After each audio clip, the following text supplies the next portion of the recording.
Alors donc, on va commencer par M. Boutin. Vous avez 2 minutes. D'accord, merci. Je vais vous donner un bref historique de mon parcours, de ma vie, qu'est-ce qui m'amène ici à Val-d'Or. Moi, ça a commencé jeune. J'ai perdu mon père, j'avais 4 mois. J'ai grandi à Waswanipi, dans une résidence où mes grands-parents avaient un moulin à scie, qui a été j'ai resté là jusqu'à l'âge de 2006 ans, jusqu'au lac Renault. Ensuite, ma mère s'est remariée, on a déménagé à Barreau. J'ai été là jusqu'à mes 13 ans. De 13 ans, aller jusqu'à mes 16 ans. J'ai resté à Val-d'Or avant de m'en aller dans l'armée, mais par la suite, à 16 ans, j'ai eu mon premier commerce qui s'appelait Lettrage des Angles Abitibi. C'est les avocats Clich et Clich qui c'était des amis des Juliens, ma mère c'est une Julien, qui avait les maisons Kepco à l'époque. Et puis, moi j'ai grandi dans ce milieu-là de commerce, tout ça. Fait qu'à 16 ans, ils voulaient m'inculquer ça. J'ai commencé avec ça, puis ensuite de ça, j'ai fait mes différentes études dans le commerce.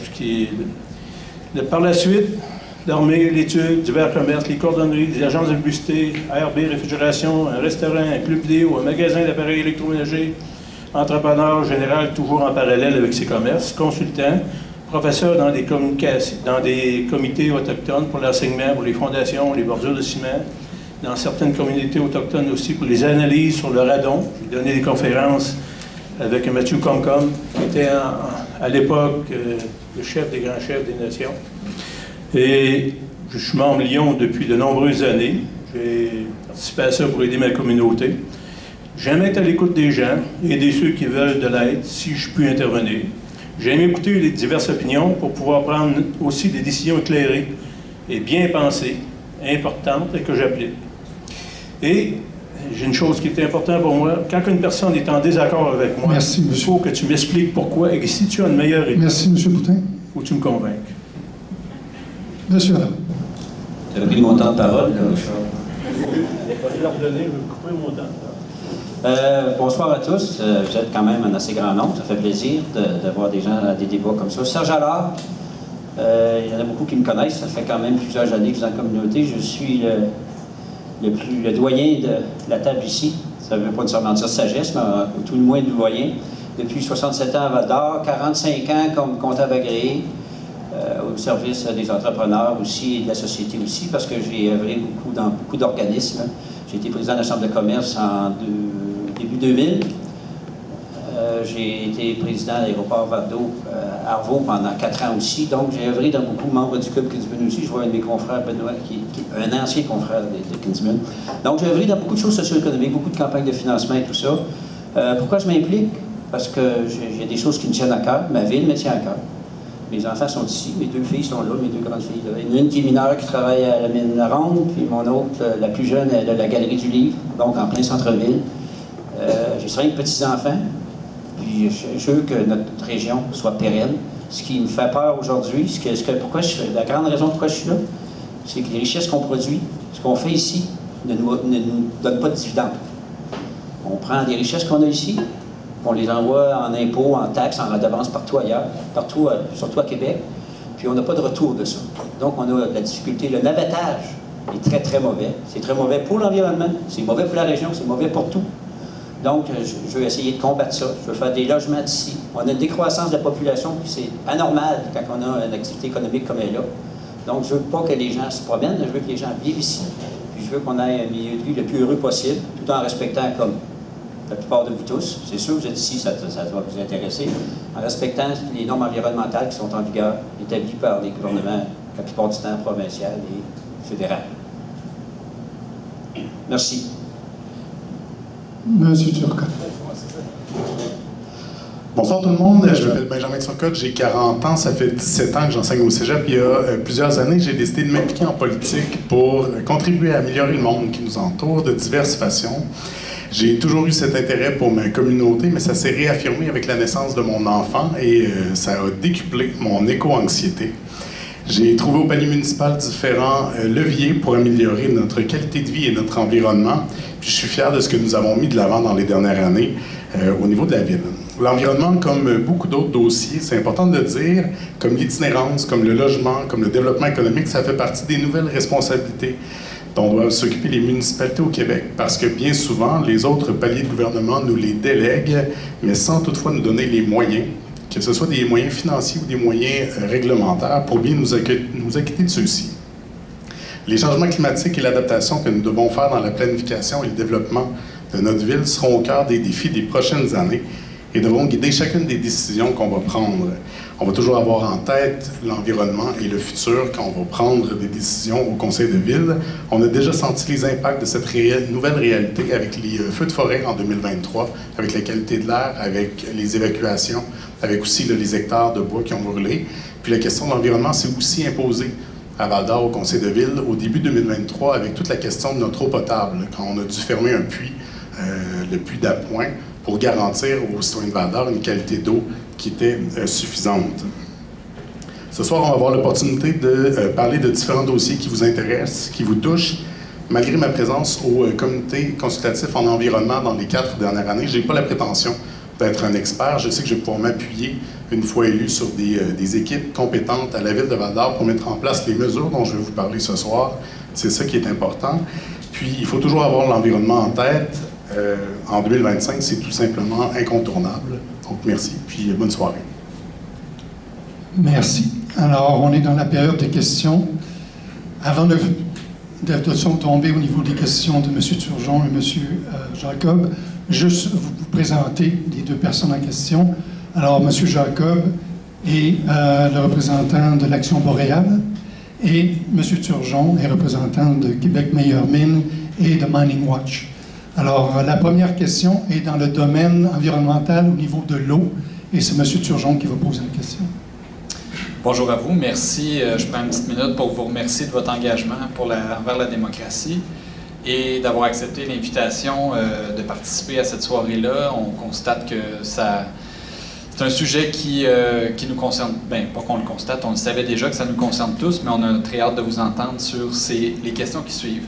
Alors, sur ce thème de l'eau, notre question est la suivante. Considérant la contamination en polluants éternels, les PFAS, de sources d'eau potable de la ville de Val-d'Or, quel est votre plan pour décontaminer et approvisionner en eau potable la population de Val-d'Or et informer les gens sur les causes et les responsables de cette contamination? Alors, la première personne, c'est M. Turgeon. Parfait, merci beaucoup.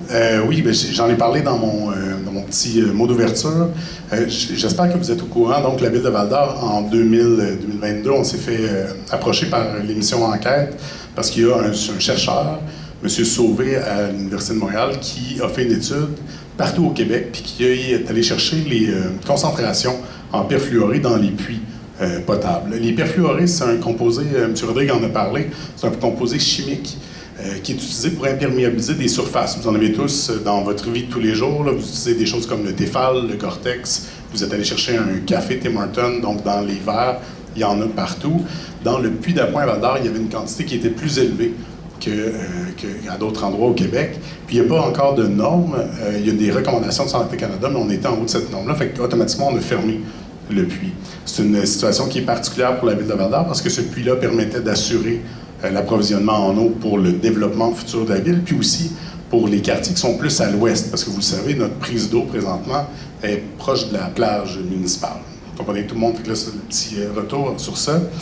Présentement, la Ville de Val-d'Or, on est en démarche, fait que moi, j'entends continuer ces deux démarches-là qui sont parallèles. En fait, je veux dire 3 démarches parallèles. La première, c'est la recherche d'une autre source d'eau potable potentielle, parce que c'est important dans le futur.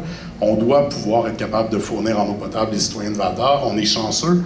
On a construit la ville sur des moraines, des escarres aquifères. Il y a de l'eau à de nombreux endroits, mais il faut s'assurer de la qualité de l'eau parce qu'on ne doit pas aller rechercher de l'eau qui a été contaminée. Puis on doit aussi s'assurer du débit, etc. Donc on a des recherches qui font ça, mais ça va être des sommes importantes parce qu'un réseau d'aqueduc, ça se construit comme un arbre. Fait qu'il y a les branches de l'arbre au bout. Puis si on s'en va dans les secteurs qui sont ciblés présentement, il va falloir réaménager aussi le réseau. Vous comprenez, on ne peut pas envoyer une grande quantité d'eau dans les petites branches au bout. L'image est claire, je pense. L'autre chose qu'on regarde, c'est qu'on est en collaboration avec 2 chercheurs, avec M. Sauvé et M. Barbeau, qui est j'ai un blanc sur l'université. C'est des sommités en traitement des perfluorés, des PFAS.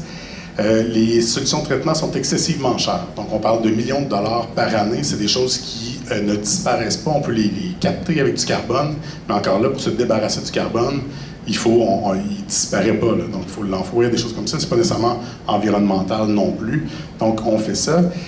Je vous parle de sommes financières importantes depuis le début. En fait, la 3e initiative, vous l'avez peut-être vu, on est maintenant en démarche juridique, la ville de Val-d'Or, parce que ce n'est pas les citoyens de Val-d'Or qui sont responsables de cette contamination-là, c'est important.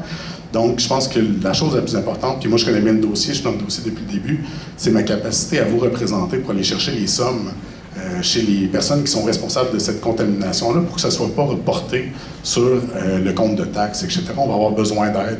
Ça va coûter en traitement ou en exploration des dizaines de millions de dollars. Merci. Monsieur Boutin. Oui. La dernière fois, à Talusion, quand vous posé cette question-là, je n'étais pas en mesure de répondre parce que je n'étais pas au courant du dossier comme vous pouvez l'être, parce que je n'ai pas été échevin à l'époque.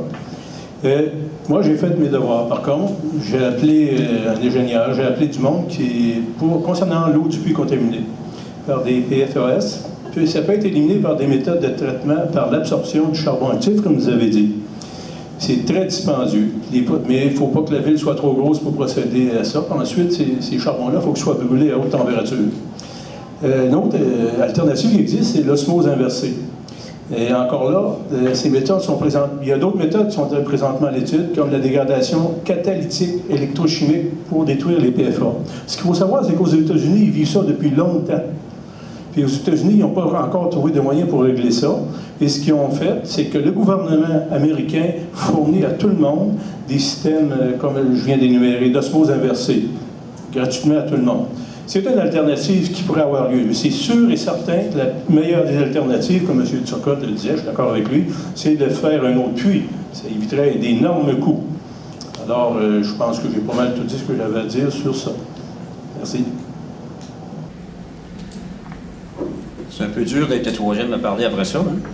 Disons qu'il y a beaucoup de choses qui ont été dites. Je ne commencerai pas à répéter les PFAS et tout ça. D'ailleurs, c'est la troisième question, c'est la troisième fois qu'on a cette question-là, ceux qui ont été autour du débat. Là. Donc, je vais être consistant dans la réponse.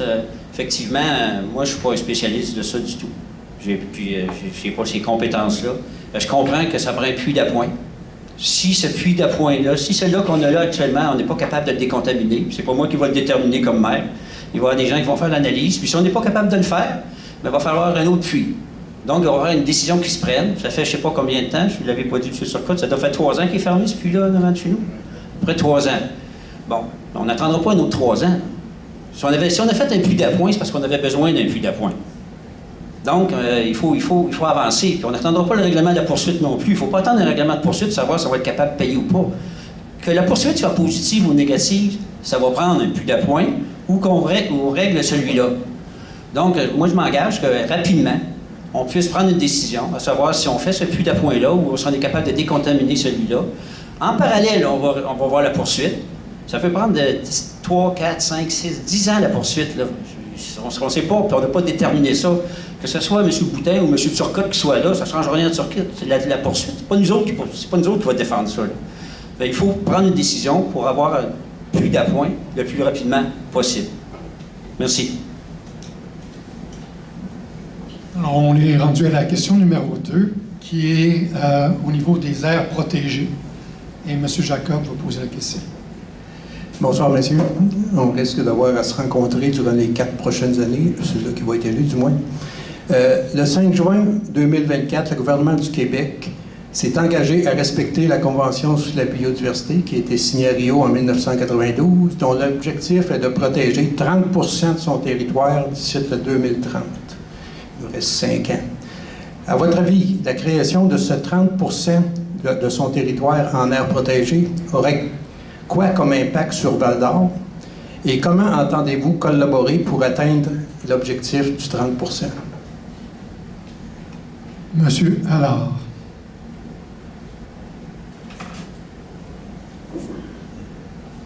« 30% en aire protégée, on est rendu à quoi? Vous devez le savoir. 9%? Bon, j'étais certain que vous aviez cette réponse-là. Le 30%, c'est au niveau provincial. Ça ne se répartit pas nécessairement par région, nécessairement tout le 30%. En fait, les régions qui sont le plus en carence, c'est les régions comme l'Abitibi, Lac-Saint-Jean, la Côte-Nord. Oui, il va falloir se rendre à 30 % au moins ici. Oui. Bien, je suis en accord avec qu'on se rende à 30 %. La seule chose qui va être un peu difficile, j'imagine, c'est quoi qu'on va choisir dans le 30 %. C'est ça qui va avoir les dilemmes, parce qu'il y a un côté économique à ça. Il faut se rappeler quand même qu'on est une région qui exploite des ressources. Donc, même si on voudrait ne pas en faire fi, là, la réalité, c'est qu'on exploite des ressources, on vit avec les ressources depuis longtemps. On essaie de les exploiter le mieux possible. Donc, le côté forestier, actuellement, est un côté qui est économiquement très difficile. Je pense qu'il y a eu des erreurs qui sont faites dans le passé en foresterie, surtout en ne reboisant pas. Est-ce que ça va être difficile de... Est-ce qu'il va y avoir beaucoup de négociations, je dirais, de négociations, de discussions à savoir ça? Si je vous demandais si je suis d'accord qu'on aille à 30 %, je suis d'accord. Bon, après un coup qu'on est d'accord, après ça, comment qu'on va y arriver? Je ne suis pas capable de vous dire comment on va y arriver parce qu'il y aura certainement négociations entre les parties prenantes, c'est sûr. Puis, on va y arriver parce qu'on s'est engagé à le faire. Monsieur Turcotte. Bien, nécessairement, il faut protéger une partie du territoire. Ça a un impact, les a protégés sur tout le respect de la biodiversité, sur la protection de nos ressources naturelles, parce que nos ressources naturelles, c'est pas simplement l'or, les minéraux. On va parler beaucoup d'eau. Je pense qu'une des bonnes places pour commencer, puis il y a des discussions qui sont à avoir. La SESAT l'a fait dans la MRC d'Abitibi avec la MRC, parce que les leviers, en fait, dépendent beaucoup des MRC dans l'aménagement du territoire. C'est de protéger nos escarres aquifères, puis aussi tout ce qui est zone de rechargement de ces escarres-là, parce qu'on le voit avec notre puits contaminé présentement, il faut absolument les protéger. Donc, si on a un puits dans un escarre, qu'on a un déversement comme on l'a vécu, il ne faut pas que ça se rende dans les nappes phréatiques. Fait que ça, c'est un angle très certainement.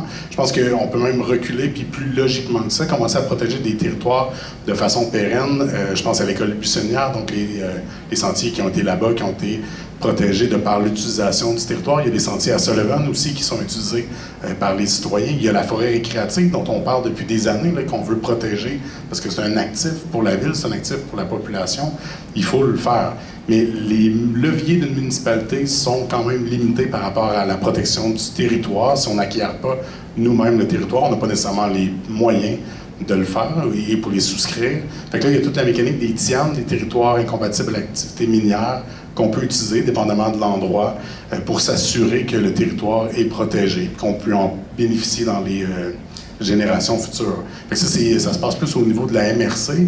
La bonne nouvelle, c'est que la personne qui est élue à la mairie de Val-d'Or a la capacité, si cette personne le désire, d'être élue aussi à la préfecture de la MRC. Donc, d'aller chercher ces leviers-là pour pouvoir les appliquer à Val-d'Or. Moi, j'ai l'intention de faire ça. Il y a des leviers à la MRC qui vont nous aider beaucoup en environnement. Fait que de tendre vers le 30 %, c'est sûr. Il faut trouver cet équilibre-là, puis préserver nos territoires puis nos ressources. L'eau, c'est une richesse. C'est une richesse aujourd'hui, ça va être une richesse encore plus critique dans le futur, donc il faut en prendre soin.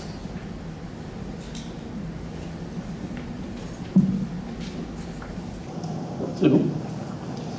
Oui, la biodiversité, ça commence dans le tout petit, aller dans le plus gros. On peut parler des pollinisateurs, les mollusques filtreurs, les huîtres, que l'on met qui nettoient l'eau, qui régularisent les populations, les phytoplanctons et autres. C'est très important, on se doit d'être prudent. Ça prend aussi des corridors écologiques pour la survie d'écosystèmes qui ont déjà été établis par les gouvernements.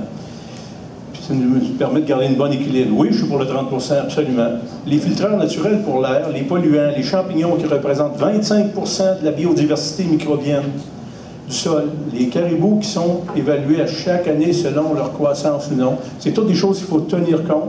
Puis ça, c'est des spécialistes qui sont en mesure de nous dire tout ça, qui vont consulter, qui vont faire les évaluations, qui vont regarder qu'est-ce qui peut être néfaste et pas néfaste en concertation avec les gens. C'est ce que je crois. Puis oui, je suis pour le 30 % absolument. Merci. Alors, on tombe à la question numéro 3. Qui concerne les mines et minières de la région. Monsieur Turgeon. La question est très courte. Qu'est-ce que serait une mine pas acceptable?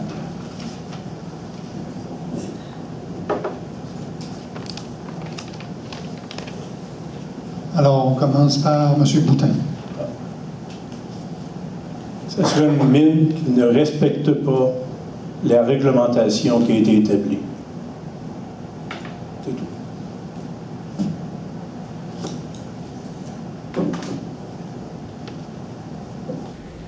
M. Allard. Question courte, hein? Bon, je ne cacherai pas que c'est sûr que je suis quelqu'un de... Les gens m'ont qualifié au dernier débat d'économique. Je ne considère pas ça comme un insulte. Je pense que si on veut faire du social, si on veut faire de l'environnement, ça prend de l'économique aussi. En tant que maire, on représente l'ensemble de la population. Les gens d'environnement, puis c'est M. Jacob, je le connais depuis longtemps, défend l'environnement, puis ça prend des gens comme ça. Ça prend des gens qui défendent l'environnement, ça prend des gens qui défendent le côté social. Les gens diront que j'ai un préjugé peut-être favorable pour les mines, mais en région, on vit avec les mines. Les travailleurs travaillent dans les mines. Puis j'aime m'inventer que quand j'étais étudiant, j'ai travaillé dans les mines. J'ai même travaillé avec M. Turcotte, déjà.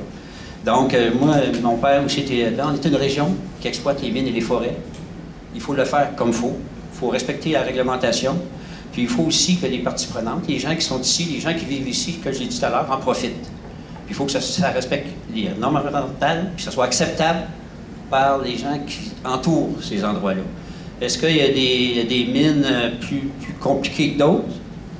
Je vous dirais, pour connaître un peu ça, c'est sûr qu'une mine souterraine semble avoir moins d'impact qu'une mine à ciel ouvert. On ne peut pas toujours toutes les exploiter non plus en souterrain. Aujourd'hui, les mines avec les parcs à résidus miniers, c'est fait comme il faut. Ça n'a pas toujours été le cas. Mais aujourd'hui, les normes sont respectées. Puis pour l'économie de la région, puis pour les gens qui vivent en région, je pense qu'exploiter une mine en Abitibi, ça se fait mieux que ceux qui se font en Afrique, que ceux qui se font en Argentine, puis ceux qui se font au Brésil. On a besoin de minéraux, on a besoin de bois, puis on va respecter la réglementation, puis le faire comme il faut, puis essayer d'avoir une belle place à vivre en Abitibi pour arrêter le navettage, puis que les gens profitent ici. Monsieur Turcotte. Je pense que la chose que j'ai appris le plus dans mes 4 dernières années, c'est, respecter la réglementation des mines. Les mines sont assujetties à un cadre réglementaire assez strict. On peut avoir des discussions sur le cadre en tant que tel, puis sur ce qui va assez loin ou non, mais la mécanique est intéressante, en tout cas dans nos minières ici. C'est leur désir d'aller plus loin que ce cadre-là. Puis on a des bons exemples à Val-d'Or. C'est pas ça qui fait en sorte que la mine est acceptable ou non, mais je pense que cette mécanique-là de toujours vouloir aller plus loin, d'innover dans les méthodes d'extraction, puis dans la mitigation des impacts aussi, c'est une des pistes qui peut rendre une mine acceptable.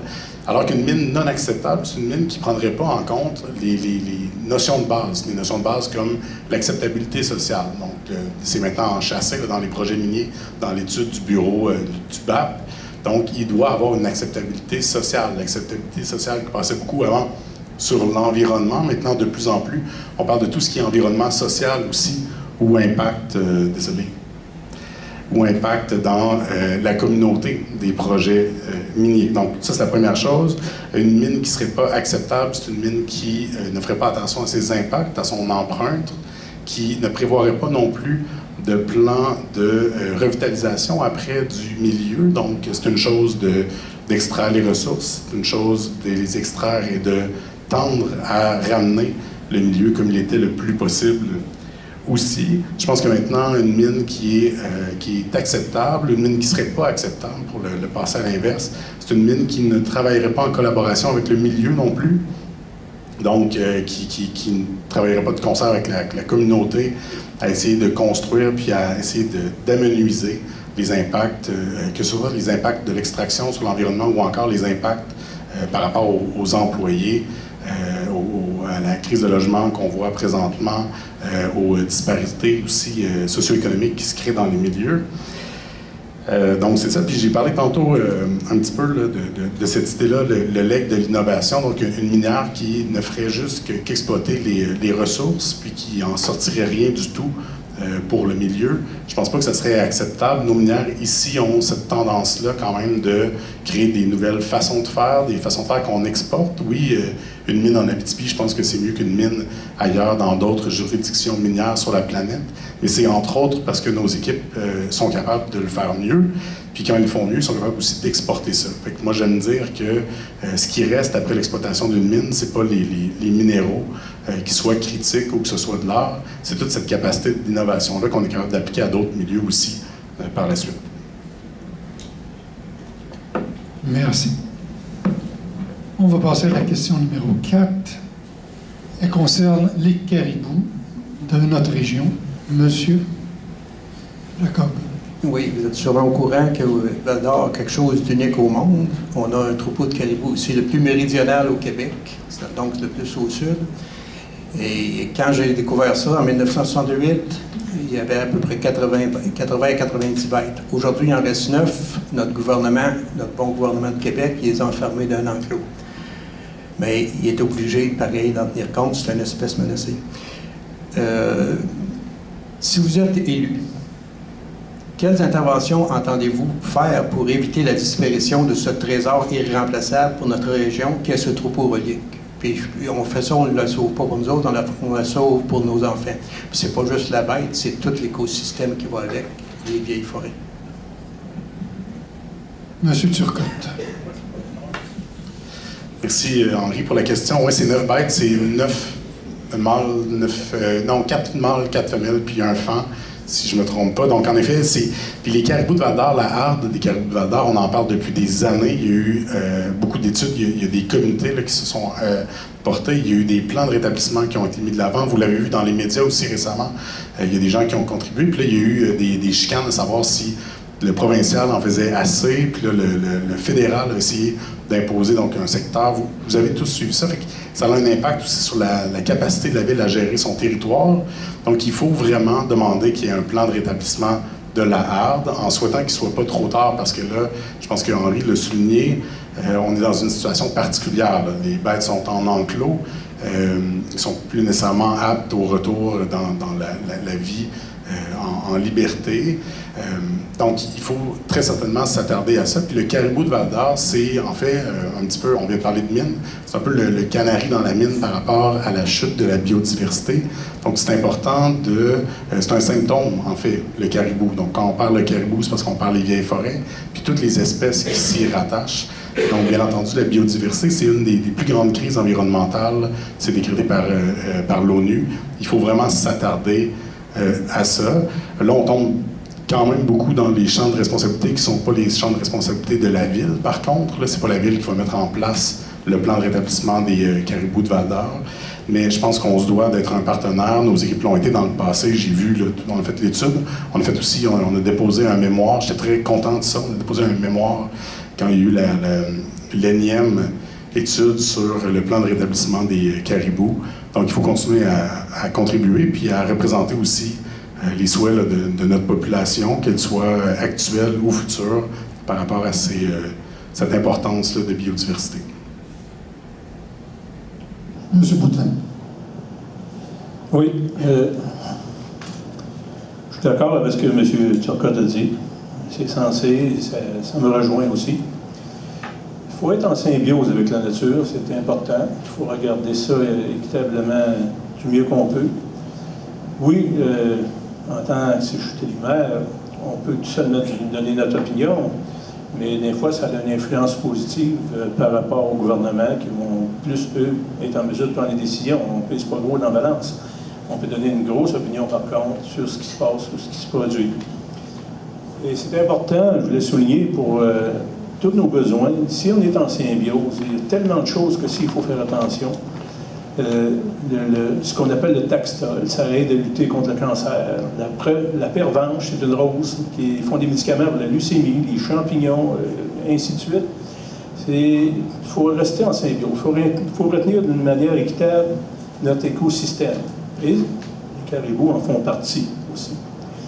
C'est un exemple, c'est de garder un bon équilibre. Il y a toutes sortes de choses qu'il faut tenir compte. Des écorces de bouleau, tu te blesses dans le bois, ça va te permettre de te soigner, ça va te permettre de te guérir, des sèves, des pinettes rouges, des décantations pour renforcer le système, et de l'ail, des répulsifs contre la grippe, de la gomme de pain. Tout ça fait que c'est important. Il faut garder, par contre, le gouvernement a établi qu'il garde des corridors. Et ils ont dit on se garde des corridors. Mais je ne pense pas que c'est à nous autres. On pèse pas gros dans la balance. C'est plus, on peut donner une opinion, avoir une forte influence.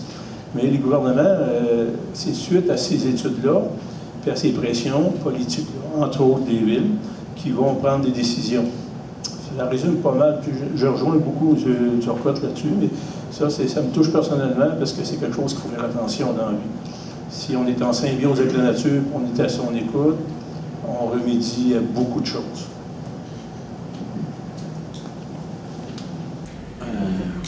Le caribou de Val-d'Or est un sujet, comme M. Turcotte l'a dit, assez complexe. Assez complexe qu'on a des spécialistes du fédéral et des spécialistes du provincial, qui sont des gens qui connaissent ça.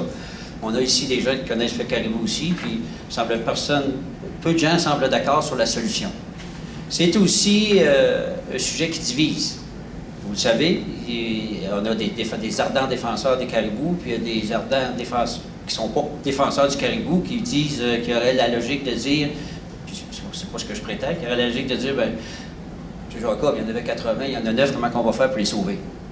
Bon, il y en a qui ont ce discours-là. Donc, quand on fait de la politique, on essaye l'art du possible de tout ça.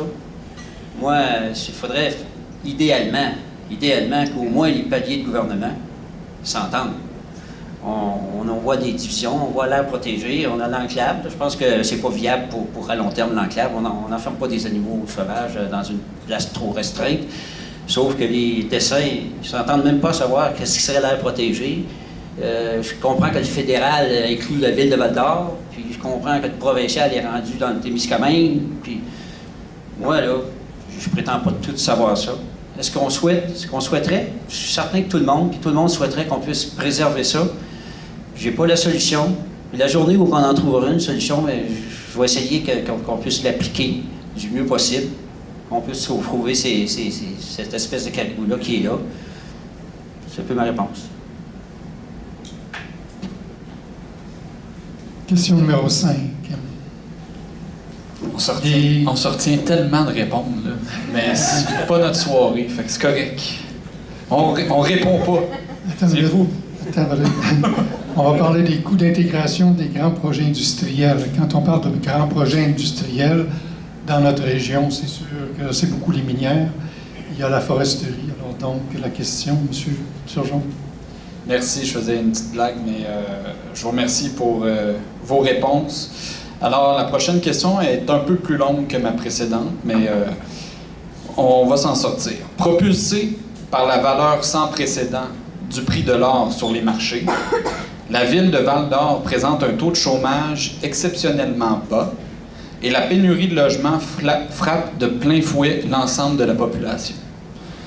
Les talents des services publics et privés sont accaparés par les compagnies.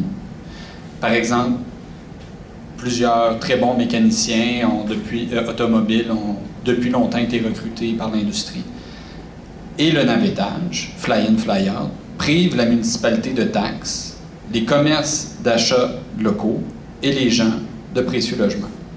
Selon vous, quels sont les effets négatifs de la multiplication des projets industriels majeurs dans une ville comme Val-d'Or? Et quelle est votre approche pour que les gens et la ville n'en paient pas les frais? Je peux répéter la question, le préambule était long, j'y vais juste avec la question. Selon vous, quels sont les effets négatifs de la multiplication de projets industriels majeurs dans une ville comme Val-d'Or et quelle est votre approche pour que les gens et la ville n'en paient pas les frais? Monsieur Allard. Ça me fait plaisir d'être le premier à répondre. C'est un sujet qui me touche particulièrement. Je pense que probablement être le premier à avoir parlé de ce problème de navettage, ce problème de gens qui se promènent.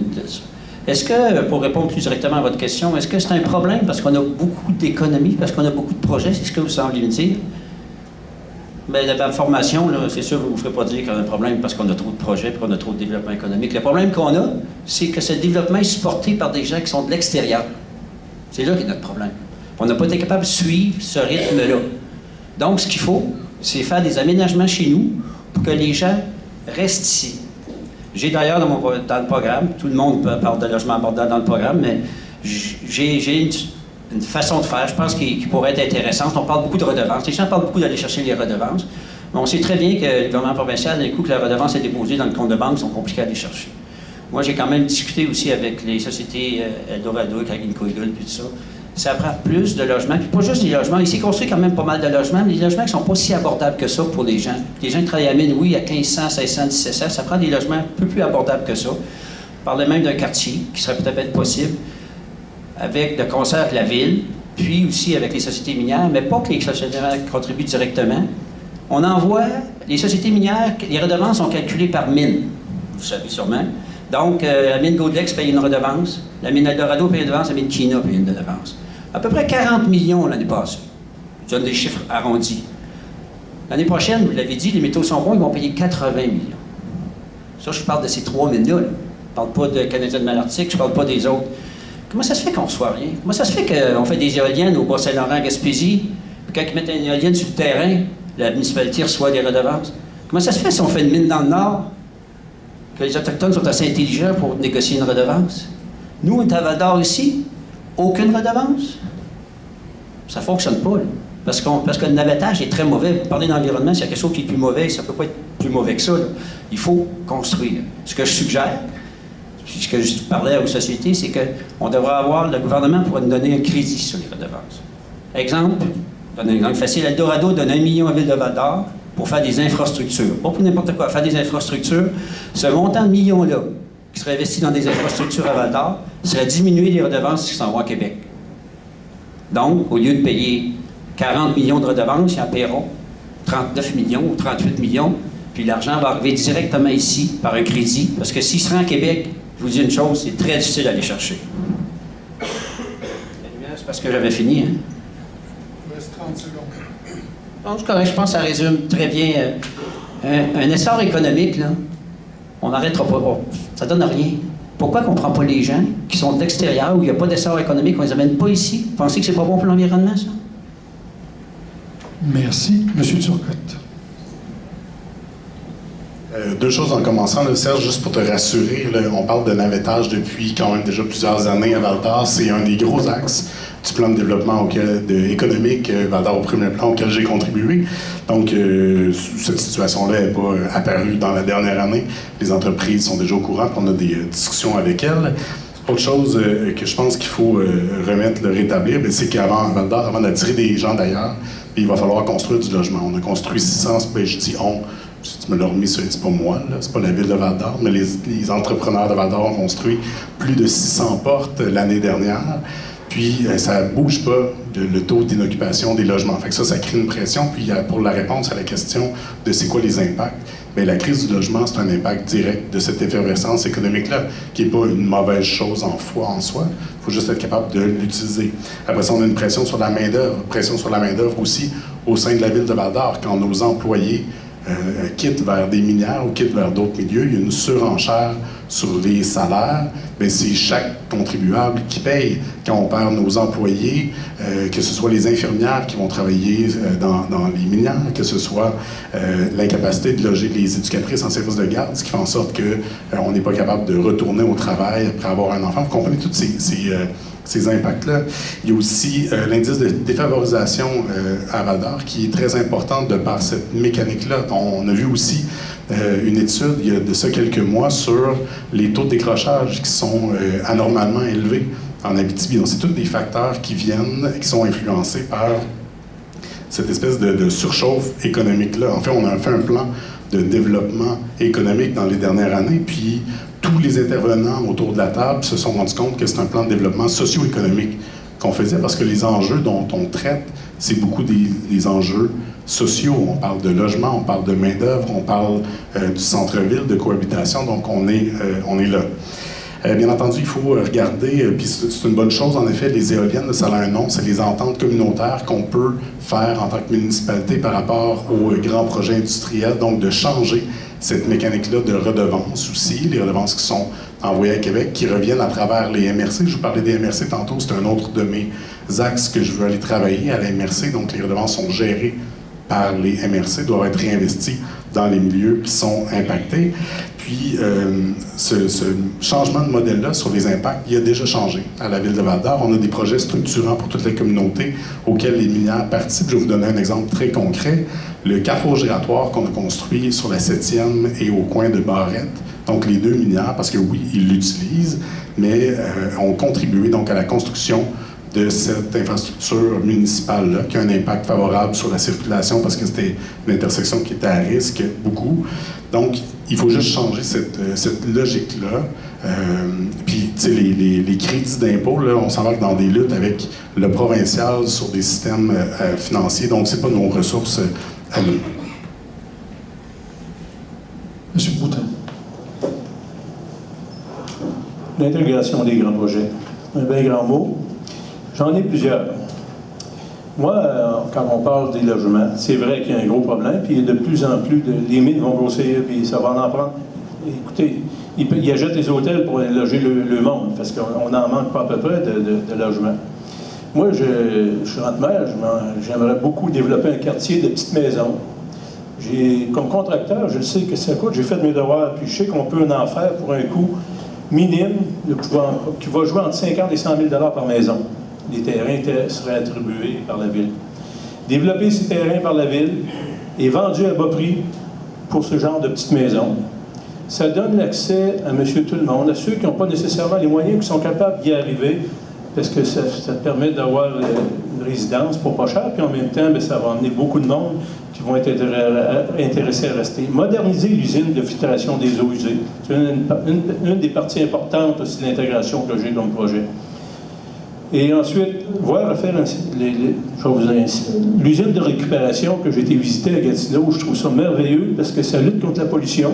Ça permet d'avoir des octrois gouvernementaux pour faire ça, puis ça va emmener beaucoup d'ouvrages. Puis en même temps, ça lutte pour la pollution. Puis les matières premières, on les a. Parce que c'est énorme à MRC, ce qu'on voit là, ce qu'on voit au dépotoir. Là. Il y a des déchets qui pourraient être utilisés à bon ancien, puis qui amènent des profits, puis en même temps, qui permettent de tout combattre la pollution. C'est rien qu'un plus. Ensuite, octroyer à des contracteurs intéressés des terrains gratuitement avec des exemptions de taxes pendant 2 ans pour la construction de loyers à prix modique. Encourager nos jeunes diplômés. C'est important. Vous êtes la jeunesse. La jeunesse, là, c'est ceux qui sortent c'est eux autres qui vont prendre leur relève. Là. Nous autres, il nous en reste pas long à faire. Là. Encourager nos jeunes diplômés sortant de Val-d'Or en instaurant un tirage pour ceux d'un terrain de villégiature tiré à tous les niveaux diplômés qui veulent s'inscrire. Ça donnerait la chance aux gagnants de se servir du terrain comme mise de fonds pour son emprunt et son hypothèque. Un terrain par année serait tiré à chaque année pour encourager justement à motiver les jeunes qui sortent, les jeunes diplômés, à rester à Val-d'Or puis en même temps à s'impliquer dans Val-d'Or. C'est une des facettes. Puis je pense que si on met à main à part, la Ville est capable de faire ça, elle est capable appuyer ce genre de projet-là. Merci. Merci. Alors, la 6e question qui va être posée par M. Jacob, ça va être dans le domaine de la foresterie. En mai, à fin de mai, je vais mettre les lunettes, ça va aller mieux. À la fin de mai, au début juin, je tenais à Québec une commission parlementaire sur le projet de loi 97, projet de loi qui visait à moderniser le régime forestier. C'est rare que ça arrive au Québec, mais ça a fait unanimité contre ce projet-là, incluant l'industrie forestière. C'est ce qui est assez spécial. On apprenait, entre autres, que Québec voulait zoner 30% de nos forêts publiques au profit de l'industrie forestière, c'est-à-dire des zones d'aménagement forestier prioritaires. Ce qui veut dire qu'on ne peut pas faire de pourvoirie, on ne peut pas faire d'autres activités qui pourraient entraver l'exploitation forestière sur 30% du territoire. J'ai appris que les compagnies forestières continuent à faire du lobbying à Québec présentement pour obtenir ce 30%-là, qui ferait en sorte qu'on perdrait 30% de notre avoir commun, qui ont les forêts publiques. Ça deviendrait des forêts privées pour l'industrie. Si vous êtes élu comme maire, quelle démarche entendez-vous entreprendre pour éviter ce scénario de privatisation à l'industrie, que ce projet-là se réalise? Donc, que l'industrie obtienne son 30%. Aux deux premières questions, vous avez répondu que ça se passe tout à Québec, donc il n'y a pas grand rôle ici à faire. J'espère que celle-là, vous allez me sortir d'autres choses comme réponse. Parce que je peux vous dire, pour les 8% des aires, 9% des aires protégées, il y a 7,5% c'est l'Action boréale avec aucune scène de subvention qui a fait en sorte qu'on a réalisé 7,5% d'aires protégées. Fait qu'il y a juste 1,5% que c'est d'autres qui l'ont proposé.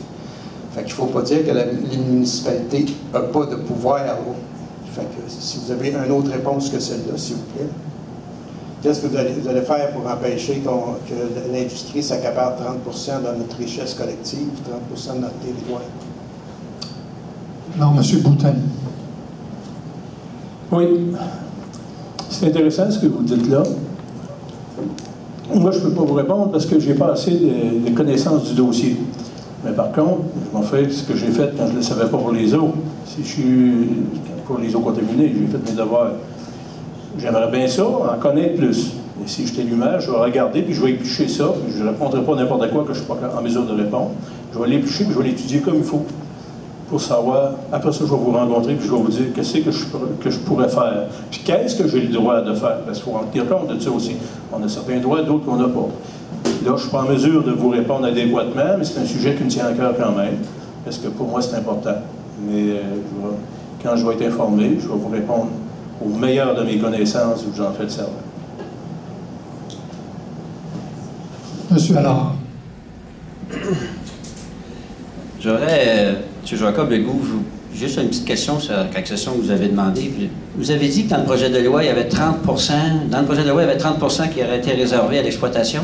Puis vous dites que l'ensemble, c'est vrai que l'ensemble des partis, personne n'acceptait le projet de loi.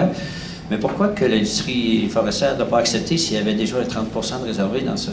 En fait, ils ont accepté.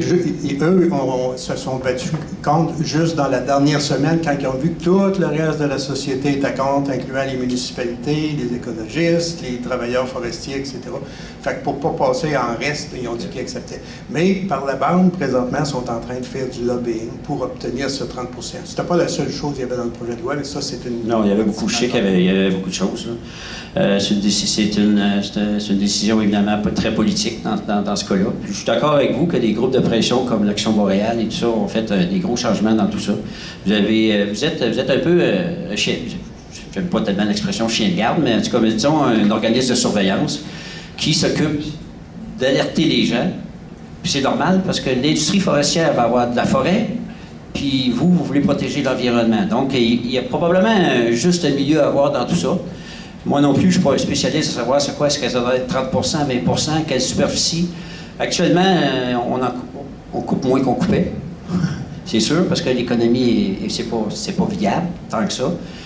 Moi, je pense que, mon opinion personnelle, c'est sûr que la foresterie, si on reboiserait au fur et à mesure, si on faisait de la bonne politique de reboisement, comme il se fait en Finlande, comme il se fait dans d'autres pays, on n'aurait pas ces questions-là. Je pense qu'on pourrait donner des endroits où les gens feraient de la foresterie, puis s'ils s'occuperaient de faire reboiser comme il faut, ça repousse. Je suis d'accord que ça ne repousse pas si vite que ça parce qu'on est dans le Nord, mais il y a un moyen de gérer ça. Ça n'a pas été bien géré dans le passé. Puis ils tentent de régler ce problème-là. Bon. Puis les parties prenantes je ne dirais pas se battre, mais en tout cas, essayent d'avoir des droits dans tout ça. Nous, vous avez raison, on est dans le milieu de tout ça. On peut prendre position aussi, vous avez fortement raison, l'Union des municipalités, on peut prendre position, là, mais en tenant compte de l'ensemble des partis. C'est sûr qu'on tient compte de l'ensemble des partis. Le maire de Val-d'Or, ce soit n'importe quel ça, il y a 25 000 électeurs, 33 000 personnes. Il y a des gens qui travaillent dans l'industrie du bois aussi. Vous avez une industrie ici qui est Norbord, un moulin ici qui a fermé dernièrement, puis Enibor a besoin de produits du bois pour continuer. Il y a quand même 200 emplois là. Vous allez dire, je suis fatiguant peut-être bien avec mon économique, là, mais l'économique aide le social, aide l'environnement, puis tout ça. Il faut avoir un juste équilibre dans tout ça.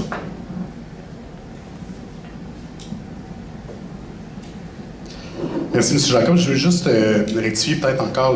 Tantôt, j'ai en effet dit qu'il y a des responsabilités qui appartiennent au gouvernement provincial. Ça ne veut pas dire qu'on n'a pas de pouvoir en tant que municipalité. C'est juste que c'est pas nous qui sont décisionnels là-dedans. Mais moi, je suis très content dans les dernières années. La Ville de Val-d'Or s'est impliquée grandement dans tout ce qui était études. Donc, on a produit des mémoires sur différentes causes, différentes questions environnementales. Je parlais des caribous tantôt. On l'a fait pour différents projets d'évaluation miniers aussi. On a pris position par rapport à des demandes de bail exclusif pour des gravières, des choses comme ça. Donc, c'est un réflexe qu'on développe à la Ville de Val-d'Or pour déposer puis utiliser notre pouvoir à nous, qui est un pouvoir d'influence, un pouvoir politique de représentation.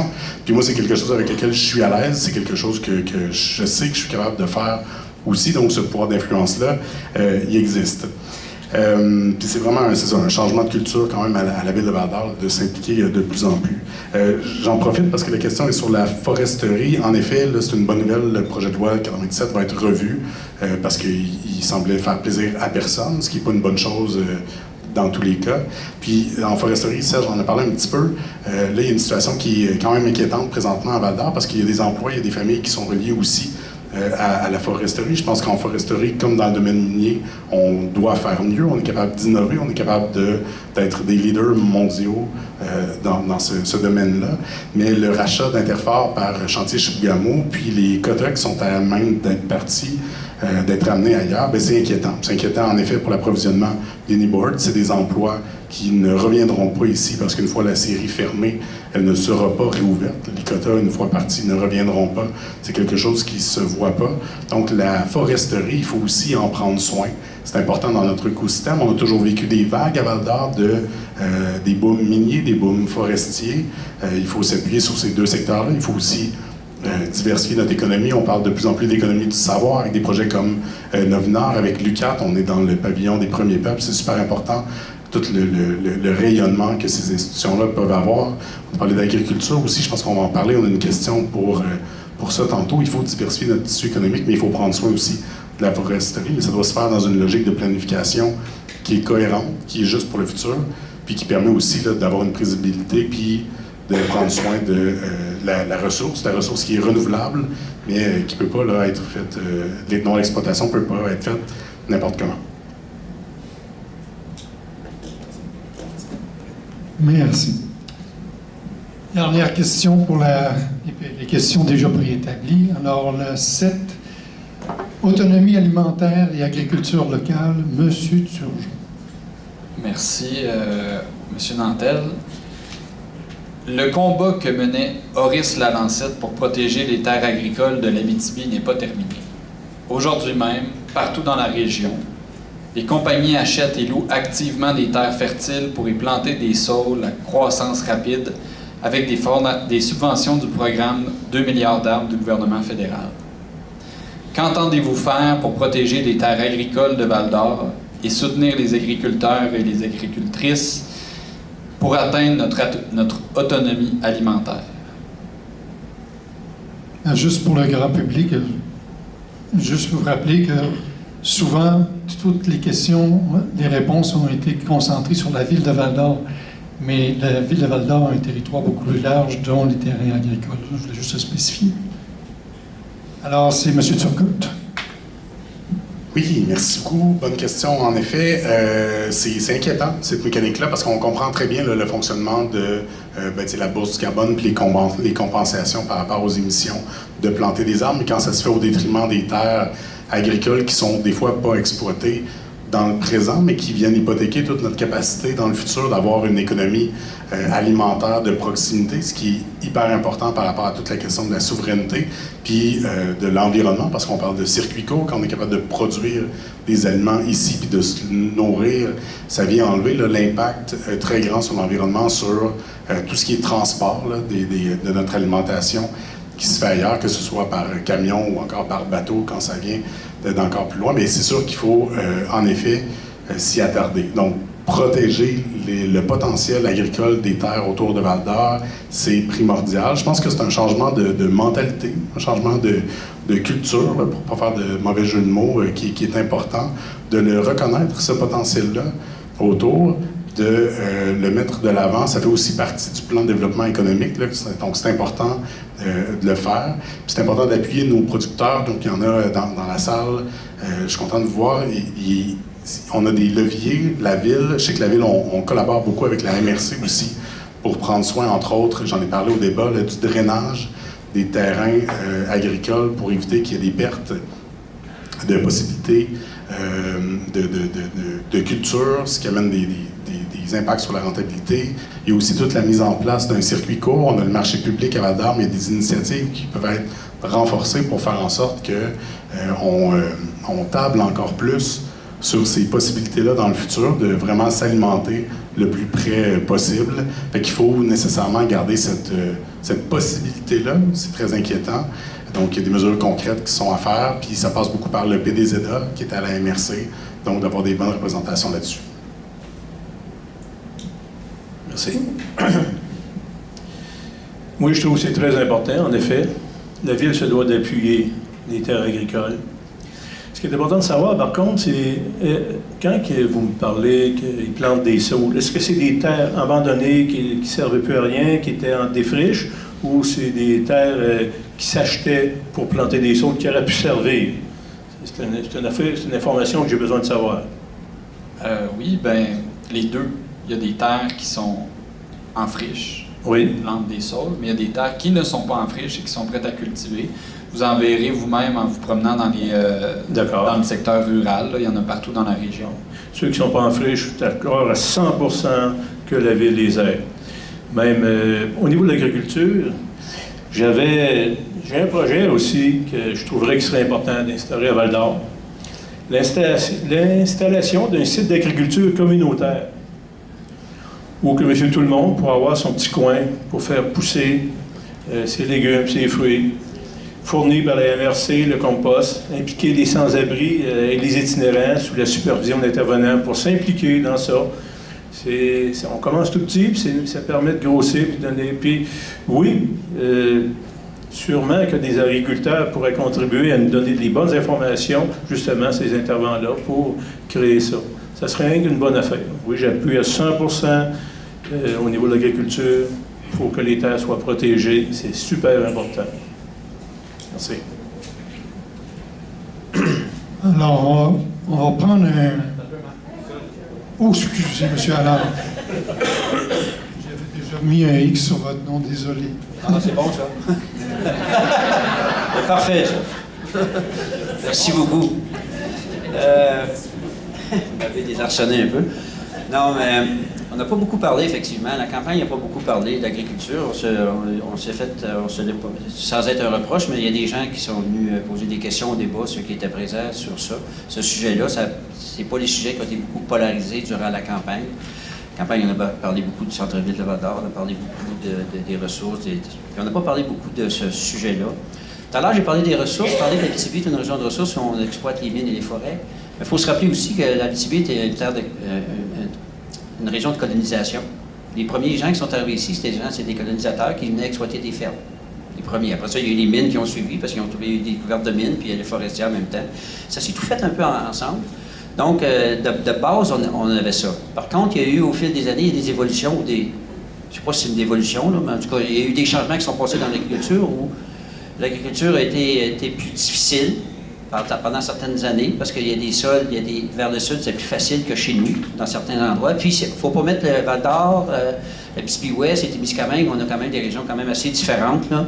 Le Témiscamingue était une région beaucoup historiquement plus agricole que la nôtre, qui était beaucoup plus minière et forestière. À moi, c'était un peu dans le centre de ça. Puis là, on s'aperçoit qu'effectivement, avec des fois, il y a des côtés positifs à un changement climatique. C'est ça qu'on a un climat qui semble peut-être un peu plus propice à ce qu'on puisse faire de l'agriculture. C'est pas quelque chose qu'on voyait tant que ça des dernières années. Puis je pense qu'il va falloir effectivement tenir compte. C'est possible que ça soit plus rentable surtout au niveau environnement, qu'on produise nos propres légumes. Puis ceux qui ont vécu, je regarde M. Jacob qui a vécu sur une ferme, bien, les parents avant ça, il y avait des jardins. Puis les patates, puis les carottes, puis les navets, là, ils achetaient pas ça à l'épicerie, ils prenaient ça dans leur jardin. Donc c'est possible. S'ils faisaient pousser ça ici, on doit être encore capable de les faire pousser. On peut effectivement les vendre au marché public. Quand on y va, on s'aperçoit de ça. Donc, c'est quelque chose qui serait bon de regarder. Puis, c'est sûr que la Ville de Val-d'Or va supporter ces gens-là, dans la mesure du possible, de ses moyens de le faire, là. Puis, ça devrait être quelque chose qui est encouragé.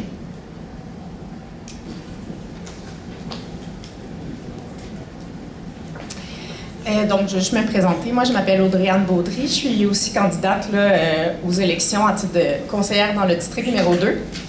Je vais commencer par dire merci à M. Jacob et M. Turgeon pour le débat, puis d'avoir soulevé la question des aires protégées. Moi, ça me parle particulièrement.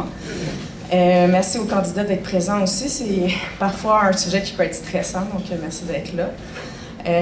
Comme on a mentionné tout à l'heure, la cible du 30 qui a été établie, peut-être aussi savoir que cette cible-là, elle a déjà été établie plus haute, il me semble à 60 dans le plan Nord. Donc un 30 là, c'est une cible qui est basse. Puis, lors de vos réponses concernant les aires protégées, on n'a eu aucune mention, en fait, des peuples autochtones. Puis je pense que ce serait très intéressant, lorsque vous pensez à l'environnement, de vous souvenir d'inclure les peuples autochtones dans vos réflexions, parce que ce sont vraiment des alliés. Puis aussi, là, dans la réponse, notamment en lien avec le caribou, vous n'avez pas non plus mentionné le lac Simon, qui est un allié très important dans ce dossier-là. Votre question, madame? Voilà, je suis sur la question. Donc, en fait, ma question est comment vous comptez concilier les territoires autochtones à la nécessité de créer des aires protégées? Puis aussi, vous semblez croire que... en fait, on a parlé de qui n'en déposait. Excuse-moi. M. Jacob a mentionné qu'il en a déposé beaucoup avec Action Boréale. Qui vous croyez qui sont les acteurs qui doivent faire des dépôts, en fait, de projets d'aires protégées? M. Allard.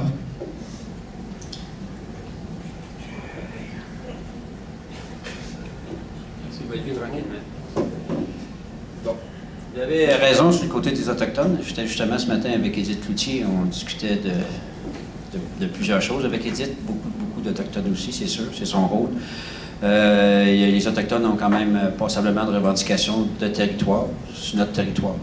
Ben, notre territoire, leur territoire, en tout cas, notre territoire commun. Donc, on va dire le territoire commun. On vit tous ce même territoire-là, donc il va falloir apprendre probablement à le partager. Je n'ai aucune idée de l'opinion des Autochtones sur les aires protégées. D'après moi, si vous demandez aux Autochtones s'ils veulent avoir 30 d'aires protégées, ils vont vous dire qu'ils en veulent probablement plus que ça, puis que ces aires-là sont probablement les leurs. Je suis pas mal sûr que la réponse pourrait ressembler à ça. Donc, automatiquement, il n'y aura aucune entente d'aires protégées sans entente avec les nations autochtones. C'est une évidence, ça. Et il n'y a pas aucun gouvernement, il n'y a pas aucune municipalité, il n'y a pas aucune... Même d'ailleurs, les entreprises minières ici qui travaillent sur le territoire travaillent de plus en plus. C'est pas parfait, mais travaillent de plus en plus avec les communautés autochtones Anishinaabe. Puis c'est différent un peu. Les Cris, eux autres, ils ont quand même un gouvernement. Mais ici, là, c'est plus compliqué. Je dirais qu'il va falloir s'entendre avec eux.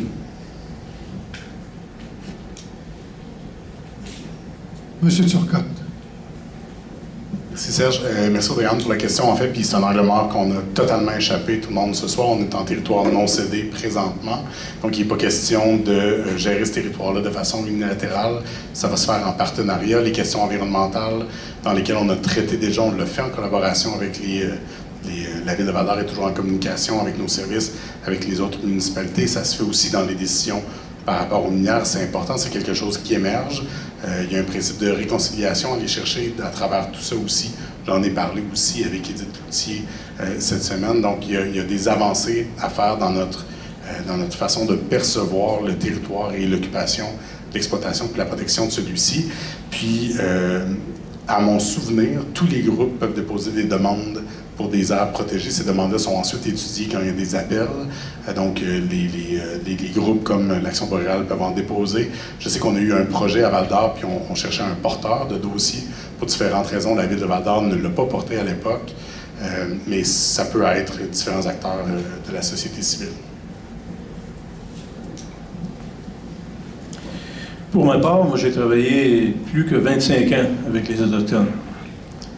J'ai vu tout fait, beaucoup d'endroits.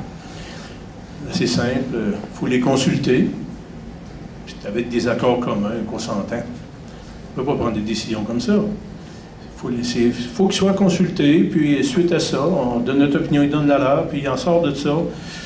C'est avec des consultations qui sort le meilleur de tout ça.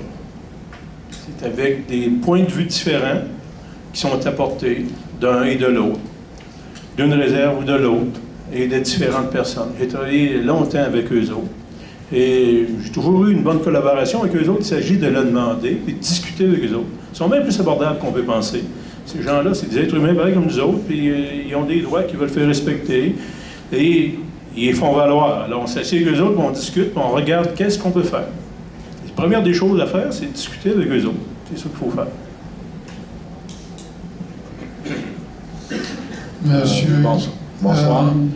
Deuxième question, monsieur. Doris Saint-Pierre. On a parlé, ma question porte sur les compétences des différents niveaux de gouvernement. On dit, ben là, non, ça c'est Québec, oh, non, ça c'est Ottawa, puis il faut qu'ils s'entendent, etc., etc. Ma question touche les aires protégées. Le gouvernement du Québec, le ministère de l'Environnement, responsable de la création des aires protégées, a donné au MRC un droit de veto sur les projets qui sont soumis pour des aires protégées. Et les MRC, comme par hasard, c'est des maires, c'est des municipalités. Alors, qu'est-ce que vous pensez de ce droit de veto donné au MRC? Je vais vous donner un exemple, petit exemple rapide. Je ne prendrai pas la MRC ici, là, pour pas choquer personne. Amos. Le maire d'Amos la MRC a annulé a ignoré plein de projets d'aires protégées, dont un soumis par l'Action boréale, qui est de protéger l'escarre de Saint-Mathieu. C'est l'eau qu'ils utilisent à Amos. Alors, ça mène à des... Alors, qu'est-ce que vous pensez de ce droit de veto au MRC? Monsieur Boutin. Moi, ça manque d'informations. Ça m'en prendrait plus. Il y a sûrement une raison pourquoi ça a été fait. Vous devez être au courant de cette raison-là. Vous êtes au courant du dossier. Je vais vous demander, c'était dû à quoi?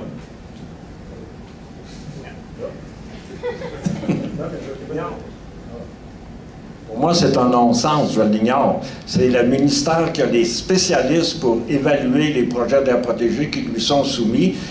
Il confie d'abord un premier filtre qui donne au MRC. Ils ont le droit de refuser. Et les MRC n'ont pas les spécialistes pour le faire. Je suis d'accord. Je voulais simplement savoir quelles ont été les raisons pour qu'ils se permettent de refuser. Alors, si vous n'êtes pas capable de me répondre, je ne suis pas capable de vous répondre moi non plus. Là. Vous avez donné la réponse. Ça manque cette information-là. Ils n'ont pas donné de raison. Ils n'ont pas à donner de raison. Il y a un droit de veto sans donner de raison. Sans donner de raison? Sans donner de raison. Et vous n'êtes pas en mesure d'imposer, de leur dire, de mettre une pression pour avoir des réponses? Parce qu'il y a sûrement une raison. Il s'agit de la demander. Je suis imaginé, mais je ne suis pas... Non, je comprends. J'essaie de comprendre. C'est juste ça. Fait que je ne serai pas en mesure de répondre à votre question. Je suis désolé. Monsieur Allard. On le dit tout à l'heure, c'est vrai, vous avez raison. Vous pouvez être impatient quand on parle du fédéral, quand on parle du provincial, quand on parle du municipal. Vous avez fortement raison d'être impatient. C'est difficile à gérer dans l'ensemble de ça. Si la MRC... Les MRC et les municipalités se plaignent d'ailleurs souvent. Le provincial se plaint du fédéral, les municipalités se plaignent du provincial, puis c'est des juridictions, puis ils aimeraient ça avoir plus de juridictions. Probablement ça a été négocié au départ que les municipalités et MRC voulaient avoir le droit de parole, appelons ça le droit de parole ou le droit de veto sur une partie de leur territoire. Parce que c'est pas toujours plaisant de se faire imposer par quelqu'un assis à Québec. Vous le savez, M. Jacob, vous le savez aussi, là, quand les gens décident, quand c'est décidé à Québec, que ça soit décidé à Québec ou à Ottawa, est-ce que c'est la meilleure des places? Est-ce qu'ils savent exactement? Vous êtes le premier à défendre ça souvent. Est-ce qu'ils savent exactement ce qui est nécessaire? Est-ce que dans son bureau, là-bas, il sait que l'air protégé, ça, c'est la bonne place à aller, tout ça? Moi, je pense que le veto de la MRC ou de la municipalité, je pense que c'est important. Je pense que plus qu'on rapproche les décisions proches des gens, mieux que c'est. Pourquoi? Moi aussi, pourquoi qu'ils l'ont refusé? Ça m'apparaît un peu invraisemblable qu'on refuse un air protégé s'il y a un escarre ou si on veut protéger les eaux. Ça m'apparaît un peu spécial, mais qu'on donne le pouvoir au MRC d'avoir le pouvoir de décision de ça, puis ça se rapproche des gens, je suis d'accord. Mais il faut qu'il le fasse de la bonne façon. Bien, c'est une excellente question. J'ai aucunement la réponse à pourquoi la MRC d'Abitibi n'a pas accepté ce projet-là. Deux choses. Il y a des mécaniques qui sont bonnes. J'en ai parlé tantôt. Il faut utiliser les leviers qu'on a. Donc, les TIAM au niveau de la MRC pour pouvoir être en mesure de protéger le territoire et les aires de rechargement des escars. Puis, on parle de droit de veto, mais le droit de veto que moi, j'aimerais avoir, c'est pas celui de refuser des projets de protection du territoire, c'est celui de les approuver. Ça fait déjà plusieurs années, je pense 3 ans et demi, qu'on a un projet en suspens dans la MRC de la Vallée de l'Art, donc à Val-d'Or, sur le territoire. C'est une demande de BEX, d'exploitation de gravière, au coin du chemin Bécarrière puis du chemin des Scouts. Puis, dans le fond, la seule personne qui a un droit de veto sur ce projet-là, là, je me souviens plus du numéro de l'article de la loi des mines qui donne ce droit de veto-là, c'est la ministre des Ressources naturelles, qui peut, elle, dire oui ou non à un projet pour utilité sociale. Puis là, quand on est rendu en train de parler d'une possible source d'eau pour la ville de Val-d'Or, je pense qu'on cadre dans ce qu'on identifie comme utilité sociale. Moi, le droit de veto qu'on devrait avoir au niveau de la municipalité ou des MRC dans l'aménagement du territoire, c'est un droit de veto pour dire, quand il est question de notre eau potable, on doit pouvoir mettre un droit de veto sur un bail d'exploitation d'une gravière qui vient, un escar, dans le fond, qui vient prendre le matériel filtrant qui s'assure de la qualité d'eau.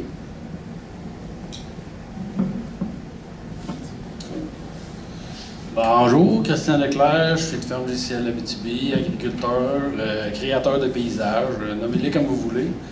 L'idée, c'est que moi, aujourd'hui, j'aimerais savoir, ma question est à propos de l'aménagement du territoire, puis de la protection de la capacité nourricière de nos terres, de garder les terres en production, de garder leur capacité à devenir en production. Qu'est-ce qui a été déruché par nos ancêtres à propos des crédits carbone. On a vent, comme quoi, à l'Union, que des producteurs agricoles, que les crédits carbone pourraient... pour faire simple, un crédit carbone, c'est planter des arbres qui vont rester à vie. C'est-à-dire, tu plantes un arbre, il reste là, puis ce terrain-là, tu ne peux plus rien faire dessus, c'est protégé, c'est comme s'il y avait une voûte là-dessus. Fait que tu peux plus construire des maisons, tu peux plus le bûcher pour, quand il va arriver à maturité, en récolter le produit, et ça reste là tout le temps. Bien, on a eu vent comme quoi qu'il y avait certaines personnes, des propriétaires terriens dans nos villages, qui avaient des terres cultivables, qui étaient un peu laissées à l'abandon parce que présentement, il n'y a pas de producteur qui est capable de la prendre dans le moment. On n'a pas nécessairement les moyens de les utiliser. Bien là, il avait été approché pour faire une application de crédit carbone. Fait que prendre cette terre qui était cultivable vraiment rapidement, puis la planter pour que, à vie, soit des arbres qui vont rester là tout le temps. Je veux savoir, pour vous, les crédits carbone qui sont de l'éco-blanchiment, qu'est-ce que vous allez faire pour gérer ça dans un plan d'aménagement complet? Monsieur Turcotte. Je pense que j'ai un peu répondu tantôt, Christian, puis c'est inquiétant, pour vrai, parce que tout dans cette question-là est déjà bien placé. Ces terrains-là qu'on prend, qui ont un potentiel, qui ne sont pas présentement cultivés, si on permet de planter des arbres, on sera plus capable dans le futur de les cultiver. Fait que c'est comme on prend un actif qu'on a présentement comme société, même s'il n'est pas cultivé en ce moment, puis on perd cette capacité-là. Fait que il faut absolument les protéger. Je pense qu'il y a d'autres façons, d'autres endroits de planter des arbres. Il y a d'autres lieux où on peut verdir, puis amener cette capacité de stockage de carbone qui est super importante pour l'environnement aussi. Mais à choisir, c'est pas les terrains qui ont un potentiel agricole qui ne représentent pas un pourcentage si élevé de notre territoire là, à la ville de Val-d'Or, par exemple. Donc, on ne peut pas se permettre, comme société, de le faire. Il faut prévoir dans le futur. Je pense que ce principe-là de prévoir sur cette génération, je reviens tantôt à l'inspiration qu'on peut avoir des Premières Nations, qui est important. Donc, dans cette génération, ça ne veut pas dire qu'on n'aura pas besoin de ces terres-là pour notre souveraineté alimentaire, parce que là, on parle des besoins de base de l'humanité. Donc, il faut vraiment les protéger dans le plan de développement de la zone agricole.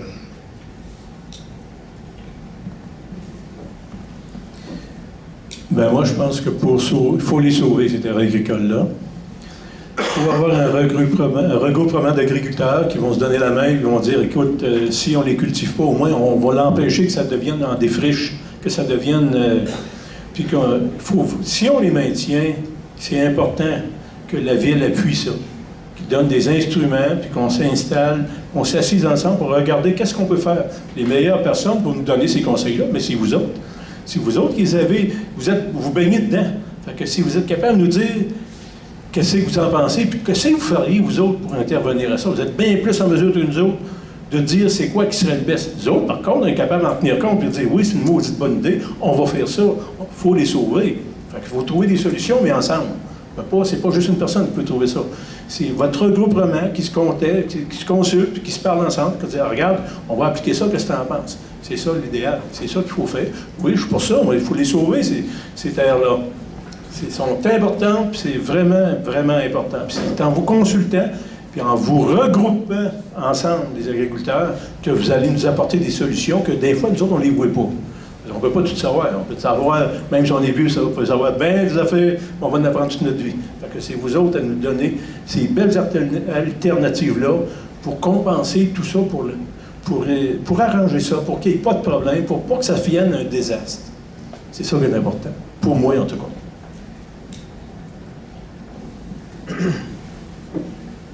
Premièrement, le concept d'arbre à vie, je trouve ça un peu spécial parce qu'un arbre, ça a une vie, ça a une durée de vie. Vous l'avez bien dit, là, nos arbres viennent à maturité, puis quand les arbres viennent à maturité, je pense qu'on peut les couper puis faire des maisons avec. Mais c'est des concepts politiques un peu arbre à vie.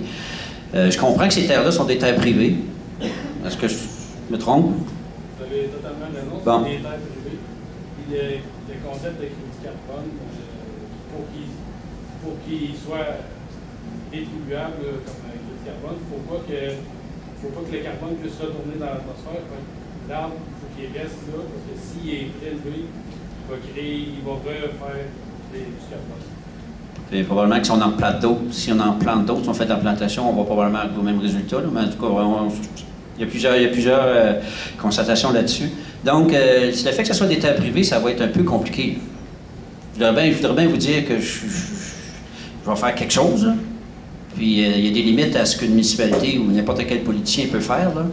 Je ne dis pas qu'il ne faut pas le regarder, mais quand ça touche des terres privées, c'est des gens. Il y a des droits collectifs, il y a des droits privés dans notre système. Là. Puis les objectifs de un et de l'autre ne sont pas nécessairement les mêmes. Je comprends que ce que vous dites, c'est louable, c'est très, très louable. Puis si on a des terres qu'on pourrait exploiter, on devrait les exploiter. Mais je ne pense pas qu'on a beaucoup de leviers, à part que comme dit M. Boutin, de s'asseoir avec, puis peut-être de faire un genre de collectif ensemble, de dire, écoutez, ne pensez pas qu'on pourrait faire d'autres choses avec ça que de faire ça. Mais c'est bien plus de la persuasion que de la réglementation, là, parce que je pense pas qu'on a les outils pour le faire. Mais je serais prêt, à partir du 3 novembre, là, je serais prêt à regarder avec les gens si on peut faire quelque chose. Je veux juste dire que les leviers, vous les avez, dans le sens que il y a un développement les MRC ont des plans de développement de la zone agricole, vous avez des plans de développement, vous avez le pouvoir de légiférer sur l'utilisation des terrains. Fait que vous avez quand même le pouvoir de limiter l'utilisation au minimum. Fait que j'avais quand même quasiment mis la réponse là, dans la question. Merci. Prochaine question. Merci. Francesca Benedict, membre du conseil d'administration de l'APIO, donc on joue carte sur table.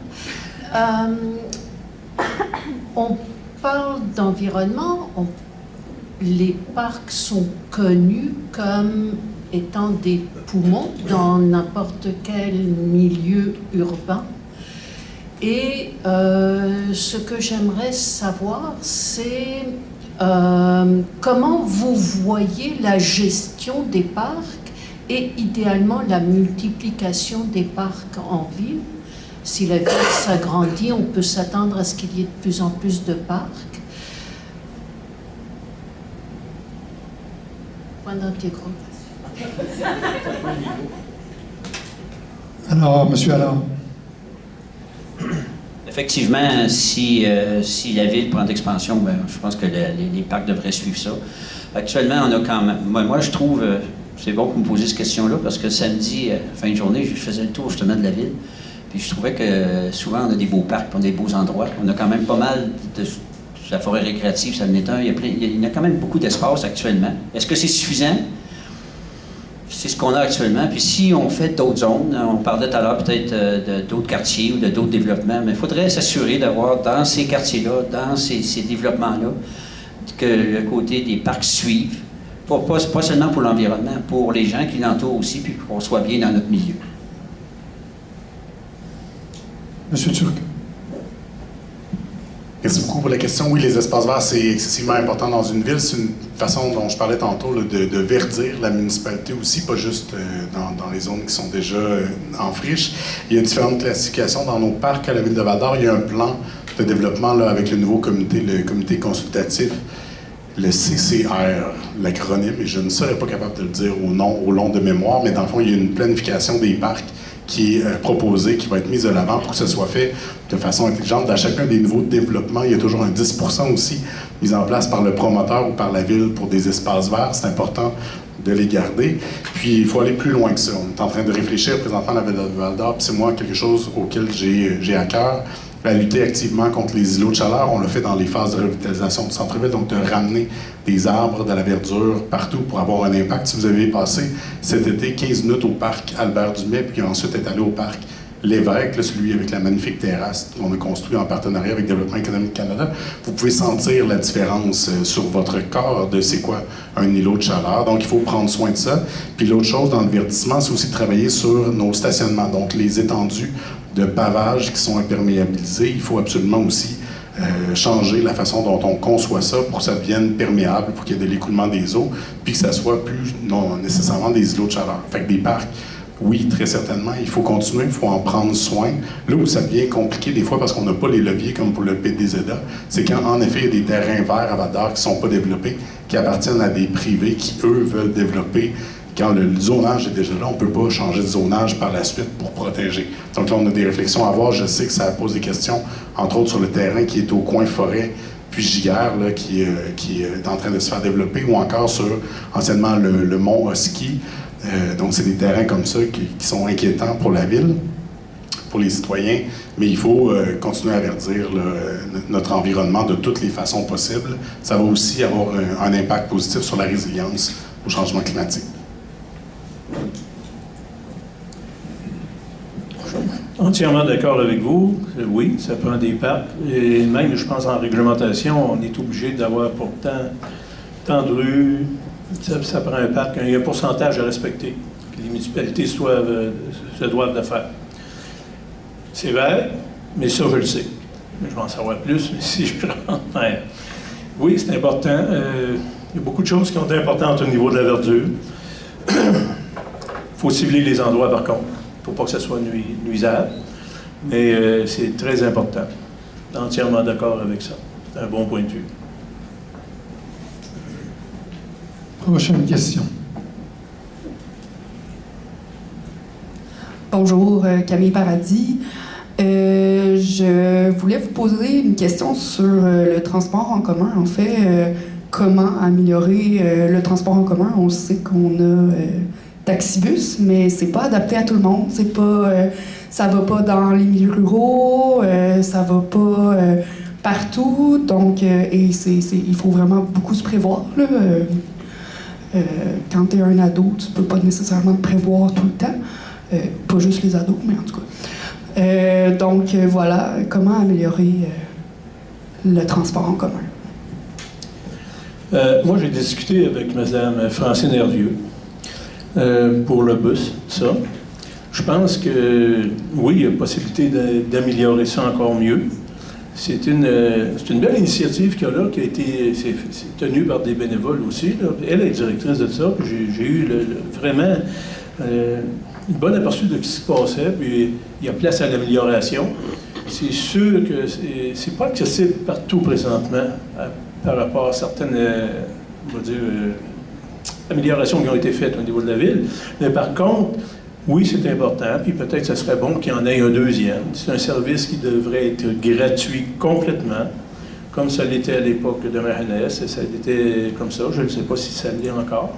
C'est important, ça donne accès à monsieur tout le monde, capable de se transporter avec ça. idéalement, c'est qu'il y en ait un petit peu plus, ça serait merveilleux.